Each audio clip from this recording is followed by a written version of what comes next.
Have you ever had that feeling where you know you're using the right English words, but you're just not being understood? Yeah, you're definitely not alone in that. So today, we are going to tackle pronunciation head-on. The goal? To get you speaking with way more clarity, confidence, and just impact. All right, so here's the game plan for today. We're going to break this whole thing down into 4 main parts to give you a super clear roadmap. First, we'll talk about why this stuff even matters. Then, we'll get into the nitty-gritty, fixing individual sounds, mastering word stress, and then linking everything together so it sounds smooth. And don't worry, we'll wrap it all up with a simple plan so you can get started, like, right away. Okay, so let's kick things off. Why does pronunciation matter so much? Look, this is about way more than just having an accent. It's about making sure that what you want to say is actually what people hear. And you'll see, even tiny little changes can make an absolutely massive difference. I mean, have you ever felt that? You're talking, you know your grammar is solid, your vocab is on point, but there's still a breakdown. The other person just isn't getting it. 9 times out of 10, the real culprit is some tiny little detail in your pronunciation. All right, let's look at a perfect real-world example of this. So, picture this. You're in a coffee shop, you're kind of hungry, and you spot that perfect ham and cheese croissant behind the glass.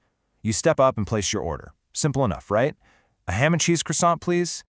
And this is where things go off the rails. Check out the gap between what was said and what was actually heard.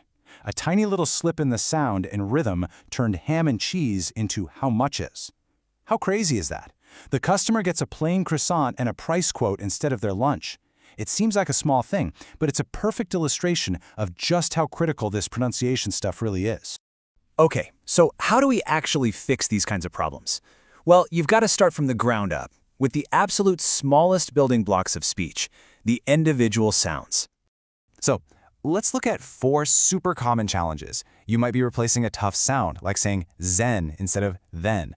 Or maybe you drop sounds, saying problem instead of problem. Or you might even add sounds like sapone instead of spoon. Just take a quick look at this list. Do any of these ring a bell for you? Because honestly, just recognizing your own personal habit is a huge first step. All right, so how do you actually work on these things? One of the best tools in the toolbox is something called minimal pairs. It's a simple idea. You take 2 words that are almost identical except for one single sound. The classic example, of course, is think and sink. Training your ear and your mouth to nail that tiny difference, that's the whole game. And here's exactly how you can practice with them. Check out pairs like pull and pool, or coast and cost. The difference is so subtle, but it's totally crucial. Here's a pro tip. Record yourself saying these out loud, then play it back. Can you hear the difference? That's how you'll know you're on the right track. All right, so we've got the individual sounds down, but making clear speech is kind of like baking a cake. You can have all the right ingredients, but if you don't put them together in the right order, it's not going to work. That's where rhythm comes in. And rhythm is all about mastering word stress, knowing exactly which syllable to punch. And if we're going to talk about stress, we have to introduce you to the secret superstar of English pronunciation, the schwa. It's that kind of lazy, weak sound. You hear it at the beginning of about or in the middle of banana. Seriously, getting this little sound right is a total game changer for sounding natural. Let's check out some examples here. See, in English, words with more than one syllable pretty much always have one part that gets all the energy, all the stress. And the other syllables, they get weak. They often turn into that schwa sound we just mentioned. So it's yesterday, it's chocolate. This is what gives English its rhythm. And it's a huge reason why native speakers can sound so fast. It's because they're basically mushing together all those unstressed parts. So, why is this so important to get right? Well, because sometimes moving that stress completely changes the meaning of the word. Okay, let's do a little test.